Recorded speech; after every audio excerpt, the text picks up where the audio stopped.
Bryan Danielson's latest injury is reportedly not part of an AEW storyline. Details on how long he's expected to be out for, as well as his contract status, as his contract is set to expire next year with All Elite Wrestling. Alex Hammerstone has requested his release from MLW. Details on that, plus another team with links to the Bloodline, have also been released by MLW. Details on their exit and an update on Abadon's AEW status.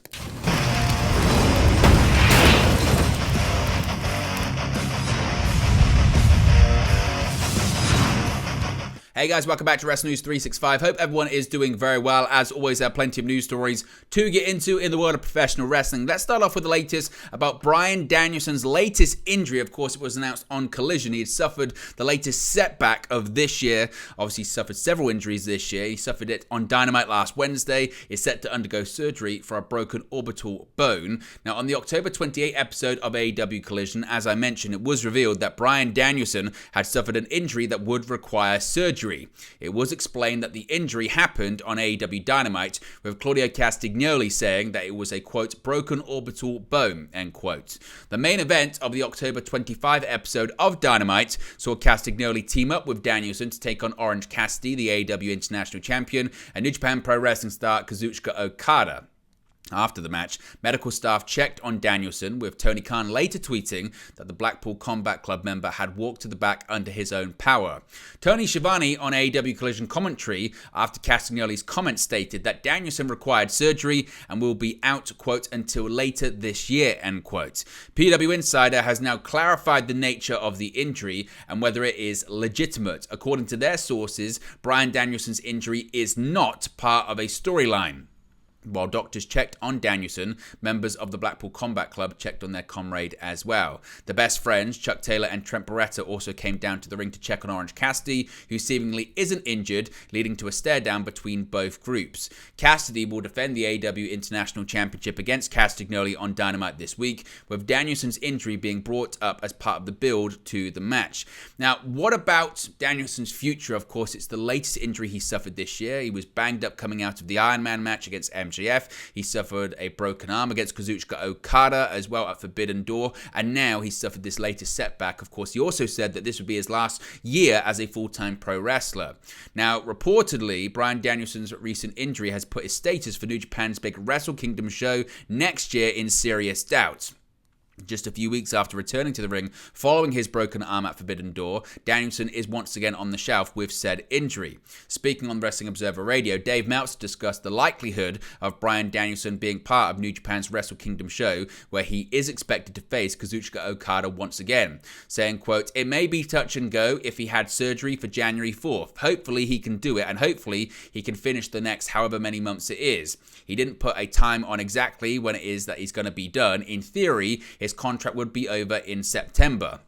Now, due to the time missed from the ring due to injury this year, including this orbital bone, the broken arm injury, etc., AEW President Tony Khan could look to extend Danielson's AEW contract, but Meltzer believes that the AEW boss won't do that in this case. He said, quote, "Obviously, Tony Khan could extend, but he's not going to be a dirty guy in the situation if Bryan wants to be finished. If Bryan promised he's going to be finished at the end of this contract, that he wants to be finished, the guy can always quit. He just can't go back to WWE. And I don't think he's going to go back to WWE at this point. Not that he's got anything against WWE, and never say never. I don't want to say he'd never do it. I was really hoping he'd be able to get through without too many serious injuries and have a good last year, because when he's been in the ring this year, he's been nothing but great." Of course, Bryan Danielson had previously stated that he is in his final full-time year as an active in-ring competitor, but is still expected to continue wrestling in some capacity after that on a part-time basis. So what are your thoughts on the latest developments when it comes to Bryan Danielson's injury?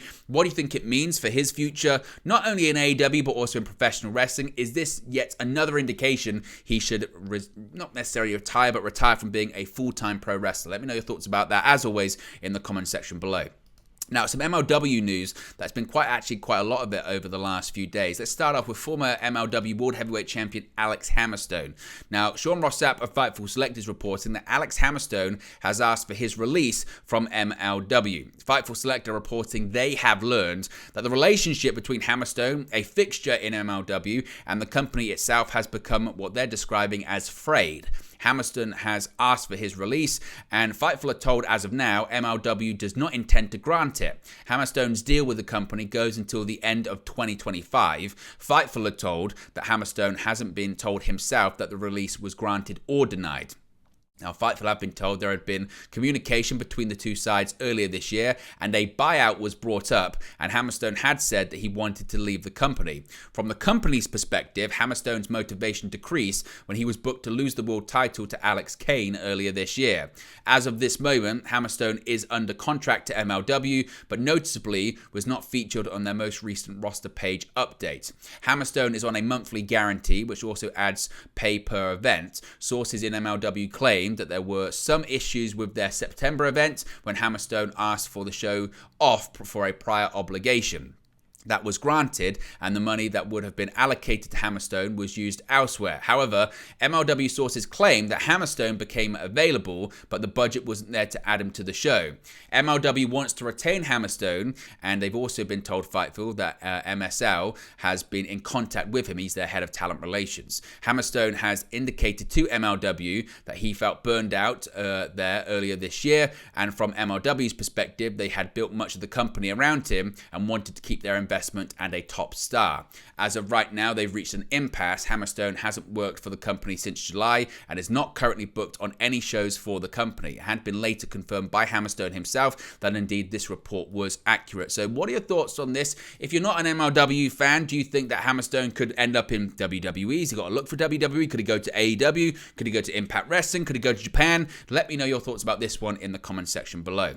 Now, this one certainly is also very interesting considering the connections to a major WWE faction. It appears that Alex Hammerstone isn't the only Major League Wrestling star to ask for his release. Both Lance Anoa'i and Juicy Finau revealed Sunday night on social media that they were granted their releases. Their last match for MLW was back on July 8 at MLW Never Say Never, where they lost the MLW World Tag Team titles to Akira and Ricky Shane Page. Anoa'i wrote, quote, "As of today, I have been granted my MLW release. I want to thank MLW, want to give a big shout out to my Usos, Juicy Fanu and also Jacob Fatu. Thank you for everything. I love you guys," and hashtag Simone SWAT Team. Meanwhile, Juicy tweeted, quote, "As of today, I've been released from MLW. Just want to thank everyone I've crossed paths with while I was there. Extremely thankful to MLW for the opportunities. Especially want to thank my brothers," the same people he mentioned. "I am now a free agent." During their time in MLW, Anoa'i and Juicy were part of the Samoan SWAT team with Anoa'i's cousin, former MLW heavyweight champion Jacob Fatu. The only titles they held in the company, as mentioned earlier, were the MLW tag team titles, holding them for a total of 182 days. Since Anoa'i has been absent from MLW, he's been busy wrestling in Pro Wrestling Noah, while Juicy has worked a series of indie events as well. Anoa'i made his pro wrestling debut in 2010, while Juicy began his pro wrestling career in 2019. It's worth mentioning that Anoa'i's father is former WWF Tag Team Champion Samu, who's best known for tagging with WWE Hall of Famer Rikishi as the Head Shrinkers. Anoa'i has also a few WWE matches under his belt. The latest was in 2019 in a match that was against none other than Shane McMahon himself as well. So where do you think this one could go? Do you think there's any possibility of them landing in WWE in the Bloodline, considering the Bloodline storyline? Could they add more members to the faction? Or is it a case of them just going to work maybe in Japan, maybe for AEW, for Impact, something like that? Let me know your thoughts about that too in the comment section below. Finally, an update on Abadon. Now, this one's quite interesting because, of course, she was heavily featured last week on AEW programming, winning a match on Rampage, having a Women's World Championship match on AEW Collision as well. And seemingly, Abadon is back in the fold in All Elite Wrestling, as they took on Hikaru Shida in an AEW Women's World title match. Many saw Abadon's return as a thematic addition just due to Halloween. Now, while that didn't hurt, that isn't the only reason that Abadon has been out of action. Sean Ross Sapp of Fightful Select has reported that they have been told that Abadon had been sidelined with an injury and just got cleared for an AEW return this past Wednesday ahead of AEW Dynamite. Now, Abadon had last competed for AEW back in June and returned to the ring after a 4-month absence at the Revolver show show the week prior. However, they still needed to gain AEW clearance as opposed just to being ready for getting back in the ring. Now, Fightful do say they can't speak as to why Abadon was off television for nearly a year. We don't know if that's creative or something else. That's not known. But what is known is that they did have to receive clearance prior to actually having the match during the Dynamite tapings that, of course, aired on Rampage, and obviously for that match on AEW Collision as well. So what are your thoughts on Abadon as a performer, as a wrestler? Should they get greater coverage on AEW TV? Let me know your thoughts about that too in the comment section below. But there you go, guys. It's the latest pro wrestling news for you. Be sure to smash a like on the like button. Be sure to subscribe bottom right hand corner. As always, let me know your thoughts in the comment section below, and I'll speak to you again very, very soon. Hey guys, thank you for watching, listening, streaming, or however you come across this video today. Be sure to click on the video on the right there to watch our next video, or click the bottom there to subscribe, or the bottom right hand corner. Thank you very much, and I'll speak to you again very soon.